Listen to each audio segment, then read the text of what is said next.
मनोवैज्ञानिक श्रीमती ज्योतिमाला सिंह से प्रमेंद्र कुमार की बातचीत।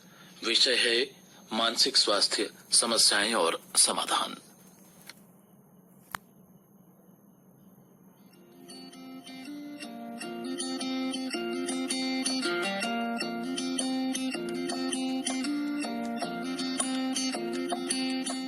नमस्कार श्रोताओं, स्वागत है आप सभी का आज के इस विशेष कार्यक्रम में, जिसमें हम बातें करेंगे मानसिक समस्याओं पे। और इस विषय पे बातचीत करने के लिए आज हमारे साथ फोन लाइन पे मौजूद हैं श्रीमती ज्योतिमाला सिंह जी, जो कि एक मनोवैज्ञानी हैं और इस क्षेत्र में काम करती हैं। तो चलिए कार्यक्रम प्रारंभ करते हैं और बातचीत करते हैं श्रीमती ज्योतिमाला सिंह जी से। ज्योतिमाला सिंह जी, स्वागत है आपका इस कार्यक्रम में। आज जैसा कि हम सभी जानते हैं कि 10 सितंबर को प्रत्येक वर्ष विश्व आत्महत्या रोकथाम दिवस के रूप में हम मनाते हैं, यानी वर्ल्ड सुसाइड प्रिवेंशन डे भी कहा जाता है इसे। तो इस कार्यक्रम में इस विषय पर चर्चा करने के लिए आपका बहुत बहुत स्वागत है। धन्यवाद प्रमेंद्र, थैंक यू। देखिए, ये विषय जो है एक बेहद ही बृहद विषय है और बहुत सारी बातें इससे जुड़ी हुई हैं, लेकिन चूंकि आप मनोविज्ञान से जुड़ी हुई हैं और मनोविज्ञान से संबंधित काम करती हैं, इससे संबंधित लोगों को सलाह और सुझाव देती हैं, तो हम आपसे जानना चाहेंगे कि आज के परिदृश्य में, आज के समय में मानसिक स्वास्थ्य को लेकर लोगों के बीच में जागरूकता होना और मानसिक स्वास्थ्य के महत्व को समझना कितना जरूरी है। ये जो सवाल है, ये खासकर इस समय पे जब लॉकडाउन से हम बाहर निकले हैं और अभी पूरा वर्ल्ड कोविड से सफर कर रहा है, इस दौरान मानसिक स्वास्थ्य पर पहले की तुलना में कई गुना ज्यादा असर पड़ा है। इस दौरान प्रमेंद्र, लोगों के बीच में एंजाइटी, डिप्रेशन, पोस्टपार्टम डिप्रेशन जैसी चीजें, बहुत सारी मानसिक तकलीफें कई गुना ज्यादा बढ़ी हैं। और मैं अपने अनुभव से भी बता रही हूँ, पिछले समय के कंपैरिजन में इस समय पे लोगों में सुसाइड के थॉट्स या सुसाइडल पेशेंट्स जो हैं, जिन्होंने कमिट किया, अटेम्प्ट किया, इस तरह के केसेस भी काफी बढ़ गए हैं।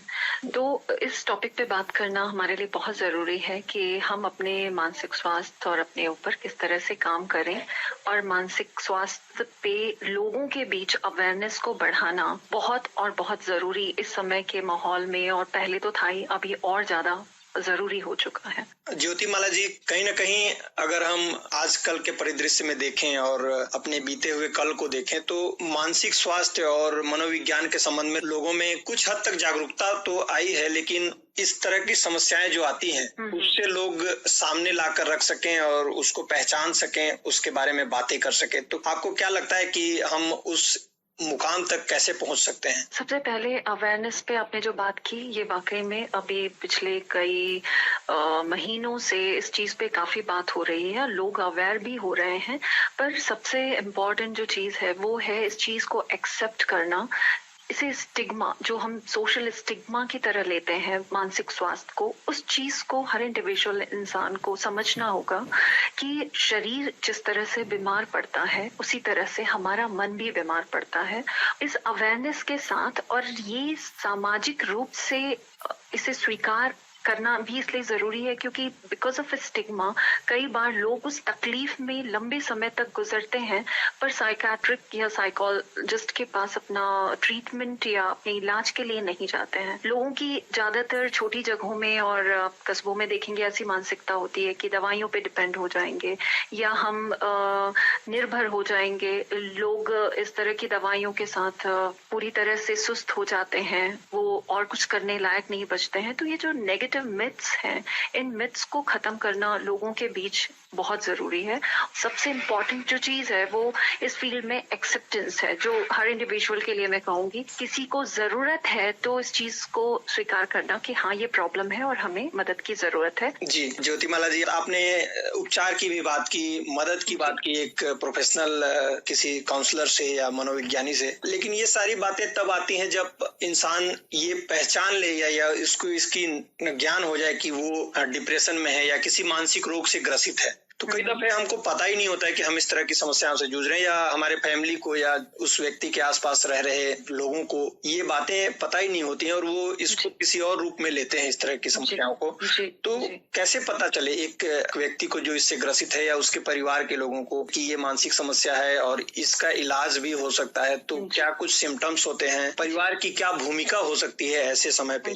जी, ये बहुत बढ़िया सवाल है प्रमेंद्र, और इसको इस तरह से आप बहुत मैं सिंपल शब्दों में समझाना चाहूंगी। अगर मान लीजिए शारीरिक तौर पर आपको 2 दिन फीवर या टेम्परेचर हुआ, तो आप कोशिश करते हैं कि चलो घर पे ही हम अपना ट्रीटमेंट ले लेते हैं।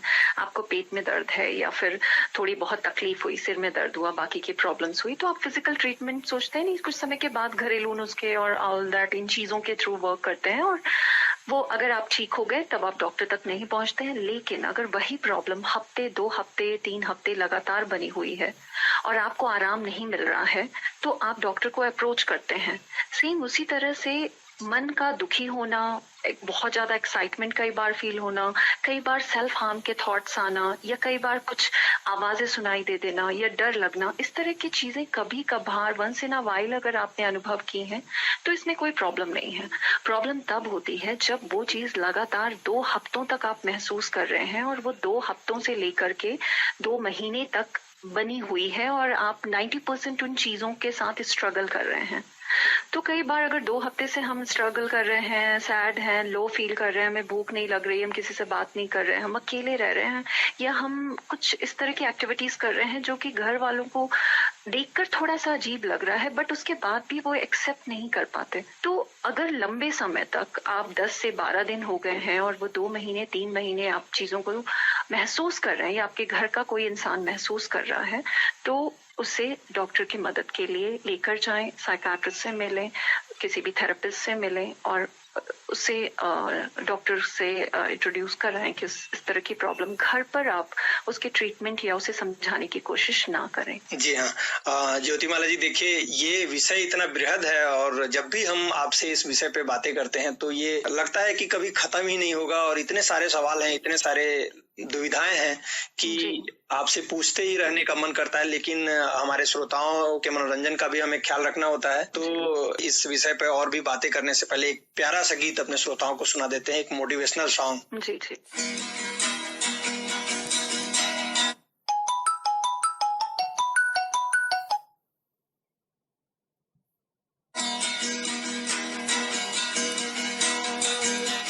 कहाँ तक ये मन को अंधेरे चलेंगे, उदासी भरे दिन कभी तो ढलेंगे। कहाँ तक ये मन को अंधेरे चलेंगे, उदासी भरे दिन कभी तो ढलेंगे।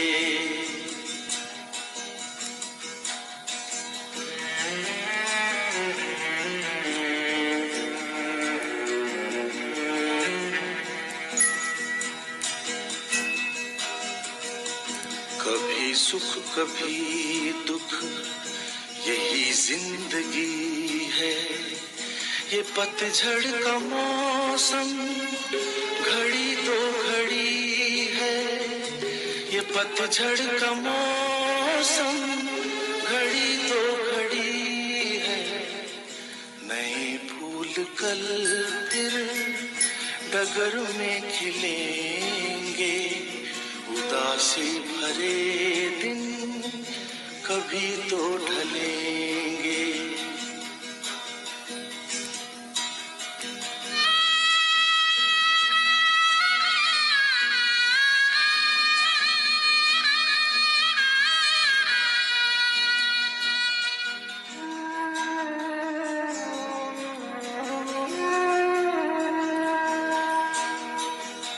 भले तेज कितना हवा का हो झोंका, मगर अपने मन में तू रख ये भरोसा, मगर अपने मन में तू रख ये भरोसा, जो बिछड़े सफर में तुझे फिर मिलेंगे, उदासी भरे दिन कभी तो ढलेंगे।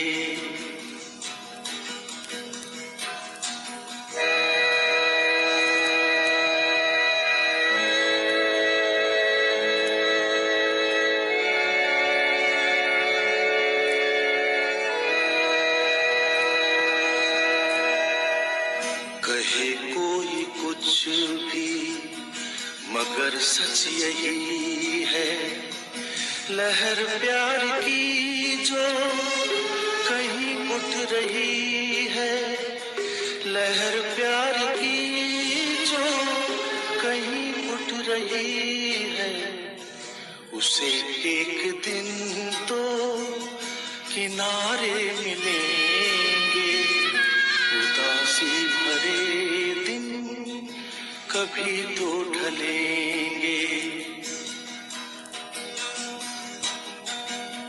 कहाँ तक ये मन को अंधेरे चलेंगे, उदासी भरे दिन कभी तो ढलेंगे। इस प्यारे से गीत और इस ऊर्जा देने वाले गीत के बाद एक बार फिर से आपका स्वागत है ज्योतिमाला जी। जैसा कि अभी इससे पहले चर्चा हुई उसकी क्या कुछ लक्षण होते हैं, तो जब कोई व्यक्ति इस तरह की समस्याओं से ग्रसित होता है, इस तरह की समस्या उसे पकड़ लेती है, तो उसके जीवन शैली में किस तरह के बदलाव अमूमन देखने को मिलता है हमें? इन बदलावों में आप ज्यादातर देख सकते हैं जो खास सिम्टम्स होते हैं कि उसकी जो डे टू डे लाइफ होती है, जो एक आम इंसान अपने काम को सुबह जैसे उठना, अपना टेक केयर करना, काम पे जाना, टाइम से अपना फूड लेना, इन सारी चीजों को करना भी उसके लिए काफी मुश्किल हो जाता है। कई बार कुछ मरीज ऐसे हैं जो कि बहुत ज्यादा सोना शुरू करते हैं, या कई बार कुछ मरीजों को काफी कम नींद आती है। इंसोम्निया की प्रॉब्लम या हाइपरसोम्निया की प्रॉब्लम, कई बार कुछ ज्यादा खाना शुरू करते हैं और कुछ लोगों के साथ ऐसा होता है कि वो बिल्कुल खाना ही नहीं चाहते। कई बार हम महसूस करते हैं कि घर का कोई मेंबर है या हम खुद भी छोटी छोटी चीजों में इरिटेट होना, गुस्सा आना, और गुस्सा कई बार इतना ज्यादा कि हम जैसा पहले बिहेव नहीं करते थे, हमारे इमोशंस पर कंट्रोल था, वो सारी चीजें बढ़ गई हैं। तो नशे का सेवन बढ़ गया है। कुछ लोग अपने आप को उस तनावपूर्ण परिस्थिति से बचाने के लिए अल्कोहल या और भी कई तरह की दवाइयां या ड्रग्स का इस्तेमाल करना शुरू कर देते हैं। तो इन सारी चीजों से उनके मूड को कई बार बहुत बड़ी बड़ी बातें करना, वो बहुत कुछ करना चाहते हैं लाइफ में, ये करना है वो करना है, बट आप उनसे बात करेंगे उनके पास कोई प्लानिंग नहीं होगी। जस्ट कई बार इमोशनल शॉपिंग लोग करना शुरू कर देते हैं अननेसेसरी। तो बाइपोलर जैसी बीमारियां होती हैं जिसमें मैनिक फेज या डिप्रेसिव फेज होता है, उन परिस्थितियों में लोगों का व्यवहार 2 हफ्ते से 2 महीने के अंदर कुछ डिफरेंट तरीके से उनकी एक्टिविटी जो कि अलग आपको समझ में आनी शुरू होगी।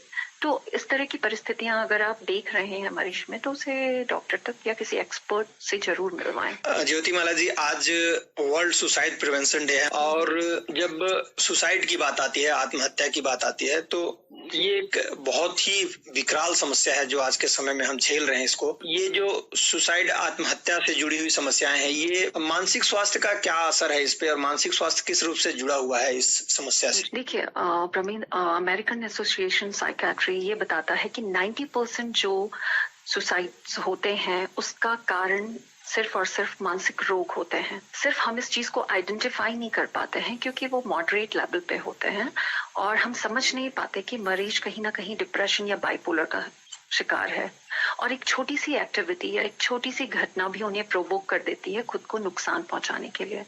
मेरे एक्सपीरियंस से 14 सालों के मैं आपको बता रही हूँ कि अभी जब से लॉकडाउन हुआ है, इस दौरान कई ऐसे केसेस आए हैं जिन्होंने इस तरह की सेल्फ हार्म की कोशिश की है, और उन्होंने जो रीजंस बताए हैं वो बहुत सिली से रीजन है कि अगर बच्चों ने टीवी को टाइम पे नहीं बंद किया, या हस्बैंड को बोला गया कि आप बच्चों को होमवर्क करा दो और हस्बैंड ने कोऑपरेट नहीं किया, तो वाइफ ने सुसाइड जैसी चीजें की। भाई बहन आपस में झगड़ा कर रहे हैं और रिमोट के लिए झगड़े होने पे सुसाइड जैसी चीजों, सेल्फ हार्म करने की कोशिश करना। वाइफ ने हस्बैंड को कुछ डिमांड किया और वो चीज ना मिलने के कारण वाइफ ने इस तरह की एक्टिविटीज की, तो हम उस इंसिडेंट को देखते हैं कि इस छोटी सी बात में कोई ऐसा कैसे कर सकता है, बट एक्चुअल जो रीजन होता है वो रीजन ये होता है कि सामने वाला इंसान कहीं ना कहीं कुछ महीनों से ऑलरेडी डिप्रेस चल रहा है और घर के मेंबर उस चीज को उसे उस नीड जो उसकी नीड है, जो उसे हेल्प की जरूरत है, उस चीज को वो समझ नहीं पा रहे हैं। तो इस चीज को समझें कि मानसिक रोग जो है वो सुसाइड के लिए एक बहुत बड़ा कारण बन सकता है, जिसके लिए हमें छोटी छोटी चीजों पर ध्यान देकर और उस इंसान के बिहेवियर से हम उसे अंडरस्टैंड कर सकते हैं कि इसका मूड जो है या इसका मन जो है वो ठीक नहीं है और इसे एक हेल्प की जरूरत है और हम इसे मदद करें। जी, आपने लेवल की बात की, मानसिक रोग में मॉडरेट लेवल की बात की, तो ये लेवल्स क्या हैं और किस किस लेवल पे क्या कुछ करना चाहिए हमें? जैसे माइल्ड, मॉडरेट, सीवियर, प्रोफाउंड हम कहते हैं, मतलब उसकी कैटेगरी होती है। कई बार जो काफी सीवियर कैटेगरी के होते हैं उनको आप जस्ट काउंसलिंग या सिंपल मेडिकेशन के थ्रू घर पर रखकर ट्रीटमेंट नहीं दे सकते, उन्हें हॉस्पिटलाइज करने की जरूरत होती है। देन उससे एक लेवल होता है जबकि आप पेशेंट को घर के अटेंडर्स ही टेक केयर कर सकते हैं और उन्हें जस्ट एक ऑब्जर्वेशन में रख करके और मेडिसिन के थ्रू ट्रीटमेंट और जस्ट काउंसलिंग से हम वर्कआउट कर सकते हैं। एंड देन एक और लेवल होता है माइल्ड मॉडरेट जो हम बोलते हैं। मॉडरेट लेवल पे पेशेंट के अंदर कहीं ना कहीं ये एक अवेयरनेस होती है कि मुझे प्रॉब्लम है और मुझे इससे कोप अप करना है। पेशेंट खुद भी उन चीजों से बाहर निकलना चाहता है, तो वो अपने ऊपर सेल्फ वर्कआउट भी करता है। फिर माइल्ड लेवल पे हम इस तरह से कह सकते हैं कि आप कभी कभार उन चीजों को अनुभव कर रहे हैं बट आपका एक कंट्रोल है और आप उस चीज से जस्ट काउंसलिंग के थ्रू, सेल्फ हेल्प के थ्रू, सेल्फ अपनी एक्सरसाइज, जस्ट कुछ एक्टिविटीज या हॉबीज में अपना माइंड डाइवर्ट करके या कुछ म्यूजिक, फ्रेंड्स से बात करके इन चीजों से भी अपने आप को संभाल लेते हैं। तो ये लेवल को एक एक्सपर्ट ज्यादा अच्छे से समझ सकता है। तो आप कोई भी पेशेंट के साथ इंटरेक्शन से पहले या आपको लगता है एक एक्सपर्ट ओपिनियन जरूर लें ताकि वो प्रॉपर तरीके से डायग्नोसिस कर सके कि पेशेंट किस लेवल पे है और उससे किस तरह से काम करना चाहिए या दवाइयों की जरूरत है या नहीं है, हॉस्पिटलाइज करने की जरूरत है या नहीं है। जो मेंटल इलनेसेस के कारण सुसाइडल सेल्फ आइडिएशन होते हैं कि मुझे खुद को नुकसान पहुंचाना है, वो सीवियर लेवल पे या आप कई बार मॉडरेट लेवल पे भी फील कर सकते हैं, बट कई बार सिचुएशनल भी होता है। लाइक आप अचानक किसी से बहस हो रही है, उस कारण से आप उस समय आपने खुद को नहीं संभाला एंड आफ्टर 12 आवर या 24 आवर आपने फील किया कि नहीं, मैंने गलत किया था, मुझे ये नहीं करना चाहिए था। तो ये भी फाइंड आउट कौन कर पाता है? ये एक्सपर्ट ही कर पाता है कि आपने इंटेंशनली किया है इस चीज को या फिर कई बार आप जस्ट लोगों के प्रोवोक करने के कारण आपने किया, या फिर कई बार बहुत सारे ऐसे लोग होते हैं कि वो कुछ उनके आइडियाज होते हैं, कुछ उनका पॉइंट ऑफ व्यू होता है जिसे वो लोगों से मनवाना चाहते हैं और उस कारण से डराने के पर्पज से भी लोग करते हैं। जी, ज्योतिमाला जी, अभी तक के आपके बात से ये तो हमें साफ पता चल रहा है कि इन सभी समस्याओं का कोई न कोई हल तो है, कोई न कोई निदान है, इसके कुछ न कुछ उपाय है जिससे हम इन सभी समस्याओं को या तो दूर कर सकते हैं या इससे बच सकते हैं। अगले पड़ाव पे हम इन्हीं सभी बातों को लेकर आपसे चर्चा करेंगे कि इसके हल क्या है, इसके निदान क्या है, इससे बचे कैसे। लेकिन उससे पहले अपने श्रोताओं को एक और गीत सुनाना चाहेंगे। आगे बढ़ने से पहले आइए सुनते हैं ये गीत। जी।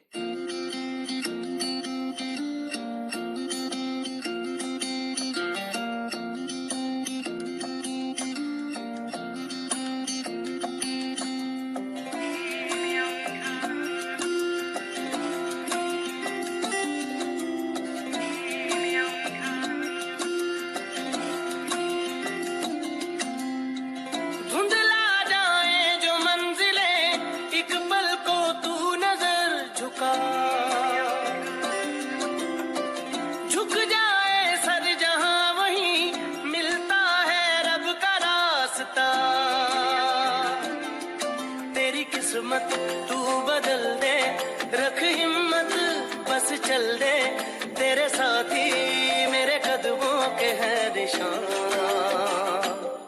तू ना जाने आस पास है खुदा, तू ना जाने आस पास है खुदा।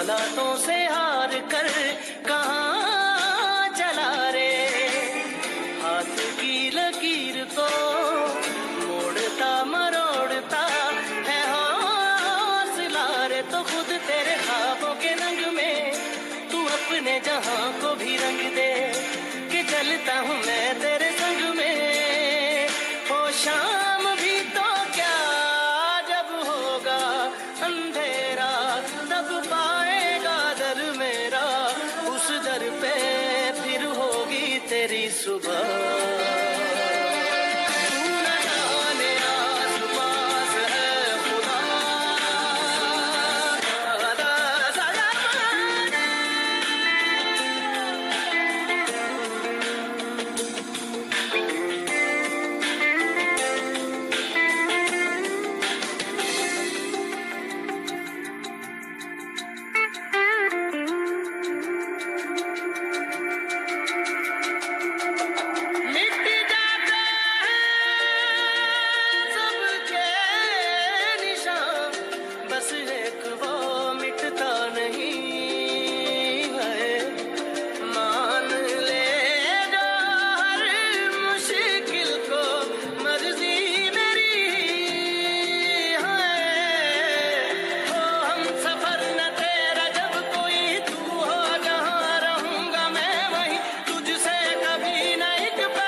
एक बार फिर से स्वागत है आपका इस चर्चा में, इस कार्यक्रम में। अभी हमने मानसिक रोग से संबंधित विस्तार से आपसे बातें की।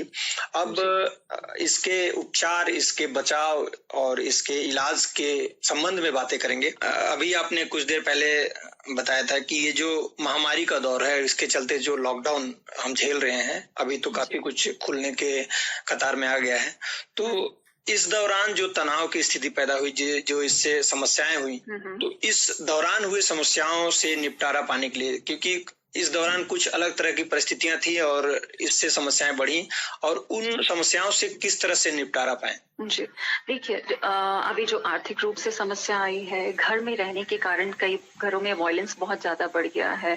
फाइनेंशियल इश्यूज होने के कारण आपका बिजनेस, आपका काम अच्छा नहीं चल रहा है, बच्चे घर पर हैं, फीमेल्स जो घर पर रह रही हैं उनकी जिम्मेदारियां और ज्यादा बढ़ चुकी हैं। तो जो क्राइसिस बाहर है, उसका साइकोलॉजिकल इफेक्ट जो है वो डिप्रेशन, एंजाइटी और स्ट्रेस इन्हीं लेवल्स पे है। आप कहीं ना कहीं आप साथ महसूस कर रहे हैं, और इन सभी का तरीका जो है अपने ऊपर वर्कआउट करने का, वो सेम तरीका ही है, चाहे आप चिंता से बचना चाहें, चाहे आप डिप्रेशन से या अवसाद से निकलने की कोशिश करना चाहें। और उन तरीकों में जो है वो बहुत इम्पोर्टेंट है, मैं हर बार बोलती हूँ और इस बार भी, नंबर 1 पे जो चीज है वो है अपने लिए वक्त निकालें। 24 आवर में कम से कम 1 घंटे खुद को समय दें। इसके अलावा दूसरी चीज जो है वो समय आप एक्सरसाइज के थ्रू, वॉक के through, dancing, physical activities, yoga, meditation, pranayama, इन चीजों से आप अपने आप को 1 घंटे दे सकते हैं। एंड देन फिर आपकी रात की स्लीप बहुत बहुत इंपॉर्टेंट रोल प्ले करती है। अगर आपने अपने आप को सही समय पे एक सही तरीके से सोने की आपकी हैबिट है, आप मोबाइल एक्सपोजर बिफोर स्लीप नहीं देते हैं, तो आप बहुत अच्छी और गहरी नींद, और नींद से बेहतर और कोई तरीका नहीं है बॉडी को हील करने का। तो उस तरीके से आप अपने आप को बहुत अच्छा और लाइट, हल्का, मेंटली हेल्दी फील करा सकते हैं। Exposures, unnecessary informations like media पे नेगेटिविटी चल रही है, या आप खुद लो अगर फील कर रहे हैं, तो इस तरह के न्यूज़, इस तरह की खबरें, लिटरेचर, इस तरह की बातों से आप अपने आप को कोशिश करें कि ऐसे इंफॉर्मेशंस आपकी उस फीलिंग को और ज्यादा और डीप कर देंगी और आपके अंदर उस सैडनेस को और ज्यादा बढ़ा देंगी। तो तो पॉजिटिव सकारात्मक इंफॉर्मेशन लेने की कोशिश करें। एंड देन रिसर्च ये बताते हैं कि आप जब अपनों के बीच होते हैं, आपके अपने फ्रेंड्स या फैमिली मेंबर्स जिनसे आपको बात करके अच्छा फील होता है, तो अगर आप ऐसे लोगों के करीब रहते हैं, उनसे डिस्कस करते हैं, उनसे अपनी बातें कहते हैं, प्रॉब्लम्स शेयर करते हैं, तो वो जो इम्पल्स बिहेवियर होता है खुद को नुकसान पहुंचाने का, वो कंट्रोल हो जाता है। तो दोस्तों की कनेक्टिविटी में रहें, दोस्तों के साथ रहें, फ्रेंड्स के साथ रहें, अपने आप को एक्सपोज करें लोगों के बीच। अभी थोड़ा सोशल डिस्टेंसिंग और इन चीज़ों के कारण ये भी थोड़ा मुश्किल हो गया था, बट अब धीरे धीरे करके आप सेल्फ अपने चीज़ों को ध्यान रखते हुए कर सकते हैं। ऑनलाइन हेल्प्स जो हैं, कई बार हम अपने फ्रेंड्स से डिस्कस नहीं करना चाहते, फैमिली मेम्बर्स से हम डिस्कस करने से डरते हैं, क्योंकि बहुत सारे मेरे ऐसे पेशेंट्स हैं जो कहते हैं कि मैडम नहीं, हम पेरेंट्स से बात नहीं कर सकते, या हमारे पास कोई अच्छा ऐसा दोस्त नहीं है जिससे हम डिस्कस कर सकें। तो जब आप इस तरह का आपके आसपास माहौल नहीं है, तो आप ऑनलाइन बहुत सारे ऐसे साइट्स हैं जहाँ पे काउंसलिंग्स होती हैं, वो आप कभी भी किसी भी इंसान से, प्रॉपर थेरेपिस्ट से अपनी बात कह सकते हैं, अपनी प्रॉब्लम्स को डिस्कस कर सकते हैं। एंड देन बहुत इम्पोर्टेंट है सेल्फ पॉजिटिव टॉक। एक लिस्ट बनाएं, लाइक रिचुअल्स जो होते हैं कि, तो जब भी आपके अंदर वो फीलिंग्स आए तो आप एक रिचुअल्स बनाएं कि मुझे उस समय म्यूजिक सुनना है, पेंट करना है, या ड्राइंग करना है, या डांस करना है, मेरे किसी खास दोस्त से बात करनी है। बट उस दौरान जो नेगेटिव चीजें होती हैं, लाइक अल्कोहल की तरफ जाना, या फिर दूसरे और तरीके हैं जो लोग यूज करते हैं कई बार अपने आप को स्ट्रेस से कोप अप करने के लिए, उन चीजों को अवॉइड करना है। ज्योतिमाला जी, इस विषय पे हमने काफी विस्तार से बात किया, और आखिरी में मैं एक सवाल आपसे पूछना चाहूंगा कि मनोविज्ञान से संबंधित जो भी समस्याएं हैं, इसको लेकर आपके क्या ख्याल है कि क्या इसको हमें स्कूलों में या कॉलेजों में बच्चों को इस विषय के बारे में जानकारी देनी चाहिए? इसके लिए कोई विषय स्कूल में हम डाल सकते हैं, या इससे क्या कुछ फायदा हो सकता है, या इसके क्या नुकसान होंगे? तो आप इस बारे में अपना विचार। बहुत ही बढ़िया सवाल आपने पूछा है, और बहुत बढ़िया आइडिया भी दिया है आपने प्रमेंद्र। ये बेसिक एजुकेशन में शामिल करना बहुत जरूरी है, क्योंकि हो सकता है कि आप लाइफ में जो आप 10th-12th में फिजिक्स पढ़ रहे हैं वो आप उसका इस्तेमाल ना कर पाए, लेकिन आपको पूरी जिंदगी अपने इमोशंस के साथ रहना है। मेंटल हेल्थ अवेयरनेस प्रोग्राम्स से बस ज्यादा कुछ नहीं हो सकता। ये हम जब बच्चे छोटे होते हैं उस दौरान अगर उनके कोर बिलीफ सिस्टम में ये डालते हैं चीजें कि जिस तरह से फिजिकल हेल्थ है उसी तरह से मेंटल हेल्थ है, तो बच्चे जब ये बड़े होंगे इनके अंदर सोशल स्टिग्मा या इस तरह की चीजें नहीं होंगी। वो माइंड के अंदर चल रही प्रॉब्लम्स को भी एक इलनेस की तरह ही लेंगे। वो समझ पाएंगे कि हाँ ये प्रॉब्लम हो सकती है। उन्हें ये अंडरस्टैंडिंग होगी कि मुझे अगर नेगेटिव थॉट्स आ रहे हैं तो मैं अपने विचारों को कैसे कंट्रोल करूं, या मेरा गुस्सा है उस समय मुझे कैसे रिस्पॉन्स करना है, या लाइफ में जो मेरे थॉट्स हैं उन थॉट्स को कंटिन्यूस जो आ रहे हैं उन्हें मैं चेंज कर सकता हूँ या नहीं कर सकता हूँ, या मेरी पर्सनालिटी में जो ये चीजें हैं ये नेगेटिव है। तो अगर वो अवेयरनेस हम बचपन से बच्चों को देना शुरू करें तो भविष्य में ये प्रॉब्लम बहुत आसानी से खत्म हो जाएगी। जी बिल्कुल। और देखिए, आज काफी विस्तार से हम इस विषय पे चर्चा की। ज्योतिमाला जी, आपने बहुत सारी जानकारी दी। बेशक इस विषय पे हम बहुत सारी बातें कर सकते हैं, लेकिन समय का अभाव होता है और कुछ निश्चित समय में हमें कार्यक्रमों को समेटना होता है। फिलहाल हमें इस कार्यक्रम से विदा लेना होगा। इससे पहले कि हम इस कार्यक्रम को समाप्त करें, हम आपको बहुत बहुत धन्यवाद देते हैं कि आपने समय निकाला और हमसे फोन के माध्यम से जुड़ी। जी, थैंक यू। बहुत बहुत धन्यवाद।